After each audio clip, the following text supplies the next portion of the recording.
Hey everyone, how's it going? Welcome back to Christ is the Cure. First off, I apologize for the lack of episode. The last scheduled episode was absent because I have been particularly swamped and I haven't had time to prep the episodes that I've been wanting to prep. And so I think that was the first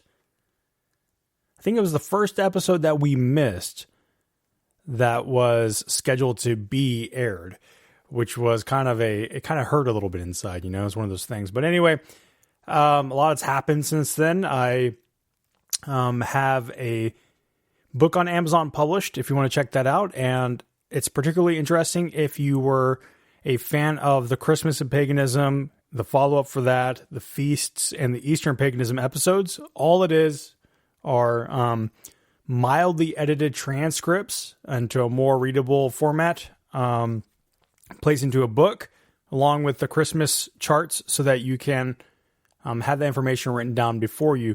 And I've been told having that information in front of you, reading it opposed to just listening to it, has been helpful. And so I hope that that's a tool you can use each year. And this is not my first official book. I hope to actually sit down and write a quote unquote real book, but I know that these transcripts have been requested quite a bit. So you can check those out on Amazon, called Holidays and the Feasts by Nicholas Campbell, and I'll link it in the description if you want. We also put out the gospel video. I'll be including that in the description for every episode now.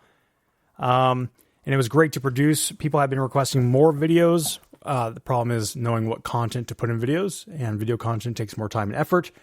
And at this point, I don't have the time to really think about that. So by the end of April, things should lighten up for me. We'll have more people on rotation. Paul and Anthony will be on the podcast rotation, and we'll have writers on the rotation as well.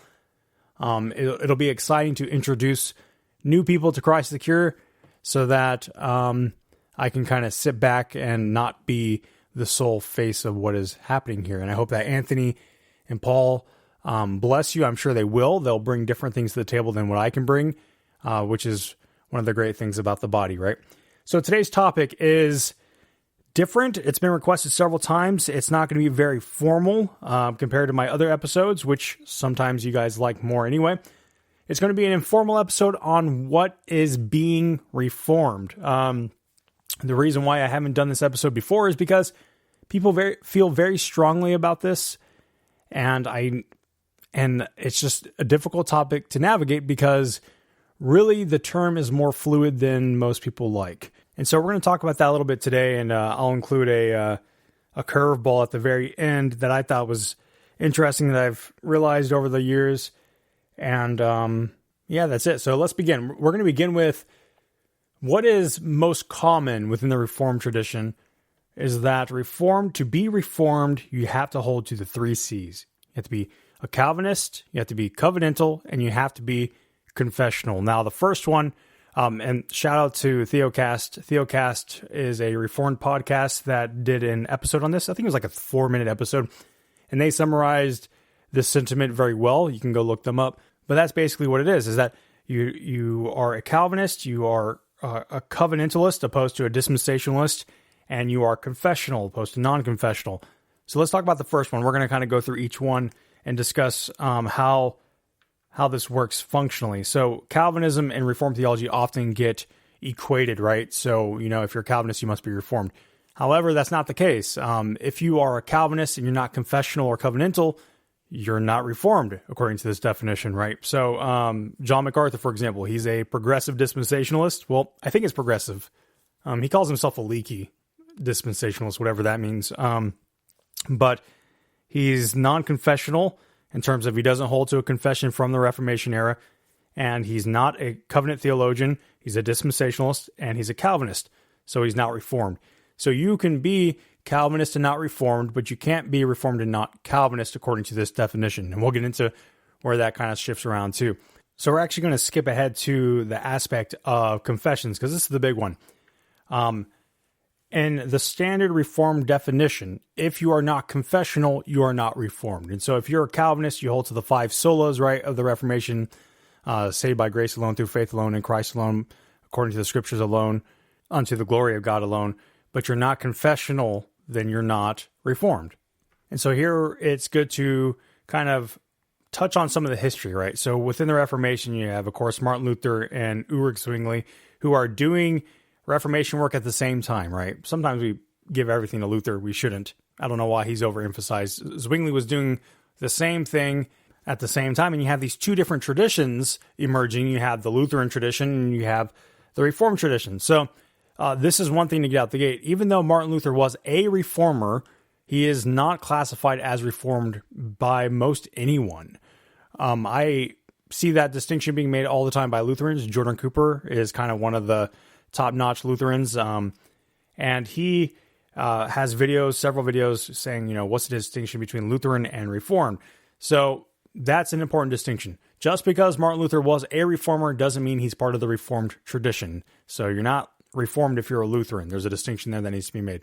And that's one of the most basic consensus that I can find across the board, which is quite interesting. So then you have Zwingli, and you get into the Belgic Confession and the Heidelberg Catechism. And these two documents were the two forms of unity. And then you have the Remonstrants, or the Arminians, pop up, and then you have the drafting of the Canons of Dort at the Synod of Dort. And then that's where you get the three forms of unity: the Heidelberg Catechism, the Belgic Confession, and the Canon of Dort.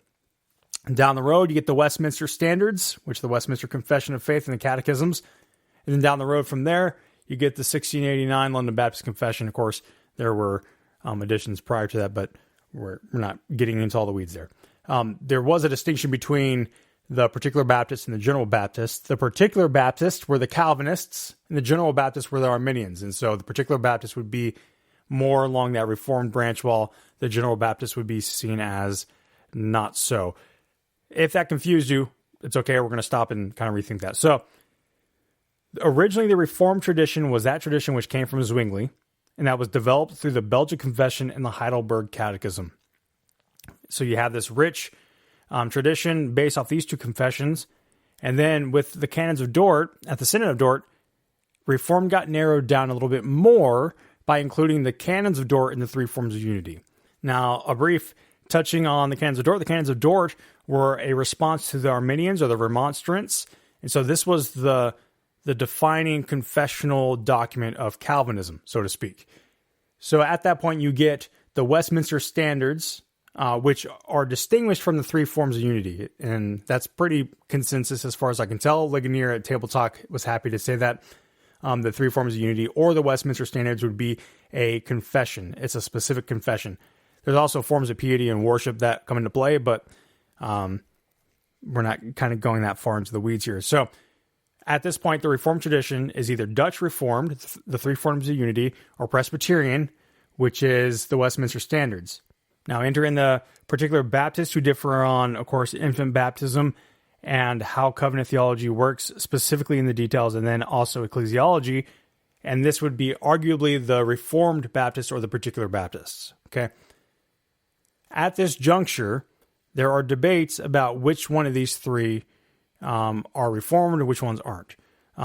For many, Reformed Baptist is a non-existent thing. If you are a Reformed Baptist, you're not Reformed because you don't hold to the confessions that came prior. You don't hold to infant baptism. Your ecclesiology is different. You're just not Reformed. Some Baptists are happy to say, that's fine, I'm a Particular Baptist. A lot of Baptists are saying, no, I'm a Reformed Baptist. And so you can kind of see where that comes into play. At the same time, you do have the Dutch Reformed telling the Presbyterians, in some capacity, it's not monolithic, it's not across the board. I'm not trying to paint with a broad brush, but you do see this happen where the Dutch Reformed will tell the Presbyterians, hey, you're not Reformed because you don't hold to the three forms of unity, you hold to the Westminster. Which is kind of one of those weird things because they're very similar. I can't even tell you the difference off the top of my head. I'm not going to pretend like I'm an expert on any of those.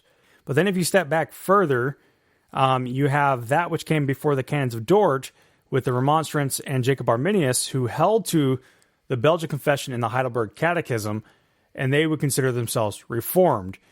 This one is usually the one you never hear about, but there are Reformed Arminians who hold to those two confessions of faith still, but they just aren't Calvinists. And so this particular understanding kind of throws a wrench in the whole discussion. And in fact, if you look at the World Alliance of Reformed Churches, you'll actually find that they include Arminians in the Dutch tradition. So they're still seen as Reformed in other parts of the world. And so this is where it kind of gets more fluid than we like to think. So it's hard for us to conceive that Arminius and the Remonstrants saw themselves as Reformed. It's hard to conceive that they held to the Belgic and the Heidelberg Catechism, but it's been admitted by various scholars that it allows for that. That's what they held. They just differed on the specifics of soteriology. And so whenever they add in the Canons of Dort, it make it specific to soteriology. Therefore, it narrows it down to where the Arminians are not included, because it's the 3 forms of unity, not the 2 forms of unity. There's a great conversation that I was going to include here, but I don't think I'm going to. It's Can You Be a Reformed Arminian with Dr. Matthew Pinson on Nicholas Noyola. Hopefully I said that right, brother. His channel on YouTube. You can go check that out. But then you have articles about Reformed Arminianism and the self-professing Reformed Arminian. Roger Olson also discusses this weird disconnect between the definition and how it's been reinterpreted today. And so it becomes this weird game, really, about who is Reformed and who is not. Reformed becomes the litmus test of clear orthodoxy. Reformed becomes the clear test of who has sound doctrine, who can be trusted, and who is actually biblical. In fact, you'll even have Reformed Baptists say that they're more Reformed because they continue to reform out of infant baptism and ecclesiology. And then you'll have the Dutch saying that they're more Reformed because they hold to the original 3 forms of unity over against the Westminster and the Baptists. And so it becomes this weird discussion that we really need to have more grace with, instead of treating it as a accolade or an honorary title that we can attribute to our names. Ligonier at Table Talk, they have the magazine Table Talk, and it says, what does it mean to be Reformed? And they kind of summarize like this. Given this history, what does it mean to be Reformed? I think a measure of charity and patience is required, because the question does not have a clear-cut answer. The word has a more inclusive definition as well as a less inclusive definitions, and both definitions have a long history of use. What I mean by the inclusive definition of the word Reformed, I mean the definition that includes a larger number of believers who profess to be Reformed, confessional Presbyterians, as well as Reformed Baptists, for example. When I speak of a less inclusive definition of Reformed, I mean the definition that includes a smaller number of believers, those who understand the word Reformed restricted essentially to the confessions of faith, the 3 forms of unity in the Westminster Standard, and to specific forms of piety and worship. So even if you look here, the more exclusive definition still includes the Westminster Confession whenever people would argue the point, right?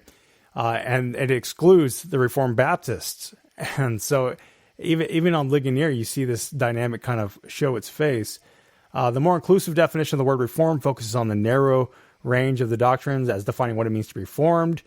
And they say that the debate over the meaning of the word Reformed is a wonderful opportunity for those on both sides to dig deeper into Scripture and into the riches of our theological heritage while exercising the charity and patience encouraged by the heritage itself. I think that's fantastic. I like the sentiment, obviously. I don't think that any term should be used as a theological club. I don't think that, so let's kind of get into the personal bit here. Whenever I was an adherent of the 1689 Confession, which now I lean more towards progressive covenantalism, which has slight differences from the 1689 on particular issues. Not really much. We're very closer than a Presbyterian and a Reformed Baptist, that's for sure. But whenever I was a Reformed Baptist, it became very stressful and very kind of annoying to be put outside of the community of being Reformed because I was a quote-unquote Reformed Baptist. I wasn't truly Reformed. And so it became this weird tribal game. And I think that needs to be addressed. I think that kind of attitude isn't helpful. And I think Ligonier's statement here is helpful in that. But even whenever you consider what it means to be Reformed in terms of other groups who come, if you think about it, and you think about the 2 forms of unity, the Heidelberg Catechism and the Belgic Confession, and if you truly take on face value the reality that the Remonstrants and Jacob Arminius and Reformed Arminians hold to those confessions today, they would be closer to Reformed than a London Baptist or a Presbyterian in that sense, because they're closer to the Dutch tradition prior to the Canons of Dort. And I know that just saying that kind of becomes a point of contention. And the fact that it becomes a point of contention is very bizarre. We shouldn't be wrapped up in such a minute detail.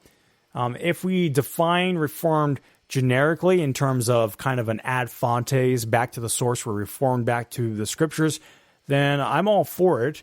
However, given how the word is used and understood, it doesn't seem wise to utilize it for myself, and so I haven't, at least not in a while. And I found that there's many assumptions that that are made based off of my theology, that I am Reformed based off of having sound doctrine. And that kind of goes back to, again, the litmus test, where in order to be trusted, in order to be orthodox, you have to be Reformed. And I think that in some way, this is a way for people to feel safe. It's much easier to say, hey, this guy's Reformed. Oh, I can trust him, right? Because you know that they're close to your tradition. Most of the guys I read are Reformed in doctrine. At the same time, you have great men of God like John MacArthur and various individuals who went to my seminary who are great scholars and who are not Reformed. They're dispensational or progressive dispensationalists, and I respect them. And so I don't think that we should be so tribal in that way. And I think that is frowned upon whenever we consider the context of texts like 1 Corinthians, where they were arguing over who belonged to who. In many ways, we kind of do the same thing. I do think it's a helpful label if you can properly define it. I don't think it's worth arguing about who falls into what category. I don't think it's biblical to ostracize someone who's not Reformed. And if you would ostracize someone who is Reformed, then you are left ostracizing me, because I wouldn't consider myself Reformed anymore, because while I adhere very closely to the 1689, technically I don't.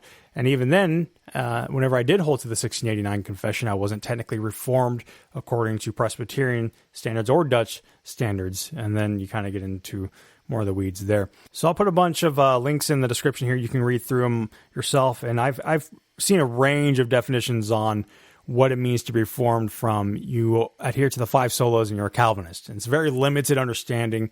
But if I'm going to conclude, I'll happily conclude that to be Reformed, you hold to the 3 C's of Calvinist, covenantal, and confessional. And where you want to go from there, I'm not sure. But you can kind of debate which confessions are included. If you go by Ligonier's standards, you have the more inclusive one that includes Reformed Baptist and the 1689 Confession. If you go with the exclusive one, then you only have the Westminster Standards and the 3 forms of unity. So the term is a little bit more fluid than most people like to think, yet it seems best to just accept the most predominant view at this point in time. It is much easier to just accept that definition than to try to argue the point. And so if you don't fall into the 3 forms of unity or the Westminster Standard, then you may save yourself a lot of headaches by just saying that you're not Reformed. If you're a Reformed Baptist and you find yourself struggling with those dynamics within internal dialogues, then just call yourself a particular Baptist. The Baptists were happy to do that. At the end of the day, I think that it's important to remember that Christ is superior. Being a Christian, a servant of Christ, is at the forefront of our mind. And all titles, all honors, all accolades, all adherences are all loss if we're not in Christ, if we're not tied first and foremost to Christ. All of that is rubbish. Christ should be at the forefront of our mind, which means that ultimately, whenever these discussions occur, we keep Christ at the forefront and we reflect His lordship, His change in our lives, and thus love our neighbors with grace and mercy through these discussions, knowing that Christ is supreme and that all things are a loss when we consider the surpassing worth of knowing Jesus Christ.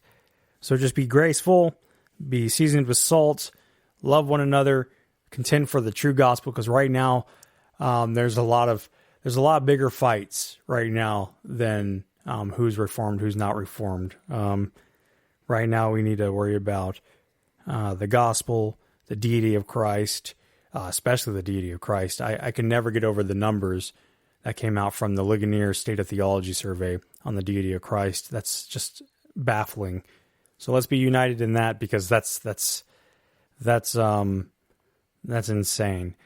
With that all said, I want to thank all of you guys for being with me, and whatever medium you are, whether you predominantly encounter me on Instagram or Facebook or, the podcast. Or I just want to thank you all for the encouragement that you guys send me via email and those mediums. And then I want to thank all my patrons. You guys make this run. I haven't been the best at giving you patron exclusive materials, and yet you guys have been gracious and kind to not expect any of those because you just want to support what we're doing here at Christ is the Cure. I'm really excited about the new team members, and Lord willing, Historia Ecclesiastica will launch in 2022. I'm currently working on a project that will be an episode for that podcast. You can find the Instagram page at Historia_Ecclesiastica. And right now it's just general historic information. A lot of that stuff will be covered in the podcast in more depth. We're going to start off with the Greco-Roman setting in the New Testament world, Second Temple Judaism, and what that looked like practically. And then we'll get into church history because I want to set up the background so you know the world that this is all emerging in, and then we'll go through. At this juncture, my goal is to just make it to the 5th century. Whether or not we go beyond the 5th century is beyond me, but it's going to be a slow-burning podcast, and it's going to be organized in a way that's going to be a little bit slow-burning. There may be episodes that are 5 minutes. There may be episodes that are 15 minutes. It just depends on the content, but it's going to be broken up by biography. It's going to be broken up by events, by themes, and then it's going to have the chronological episodes. So you'll have the biographies, and you have the chronological episodes that kind of discusses how these people, after you learned about the biographies, interact with one another, if I can manage that particular setting. Prep has been pretty minimal. I have an idea of how I want it to look, but you know how things go. You can support that by becoming a patron, and that's at patreon.com/ChristIsTheCure. I am very appreciative of the patrons. They help me not pay for the hosting and for the website and stuff like that out of pocket. They make this run. And adding a second podcast will obviously increase that particular need. My goal is to have a bunch of episodes of Historia Ecclesiastica and background materials made up and published for Patreons months in advance before launch. I will not launch Historia Ecclesiastica until I have a bank because I can't afford to do, those multiple ventures at the same time. Prep work for each one takes too much.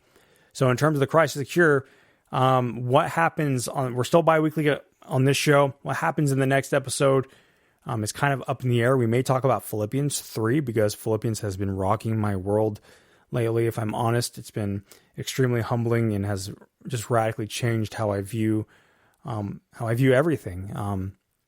And so I think I may do an episode on Philippians, but other than that, upcoming episodes that you can expect are homosexuality, part 1, part 2, maybe part 3, depending on how long it takes to get through part 2, because that's where some of the meat's going to be. Some of the meat in terms of time consumption. And then we're going to do head coverings eventually.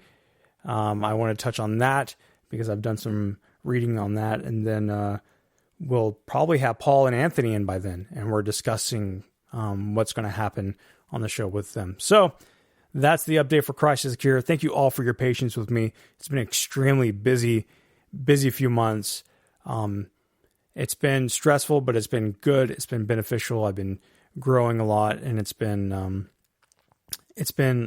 fantastic to have you encourage and build up the podcast and the show and support Christ is the Cure by buying the book. I didn't expect it to be that popular, and so now I'm self-conscious about all the typos because it was self-edited and it was kind of just thrown together because I thought just a few people would want to buy the transcripts, but sure enough, it kind of took off. And so if you did purchase that, I appreciate it.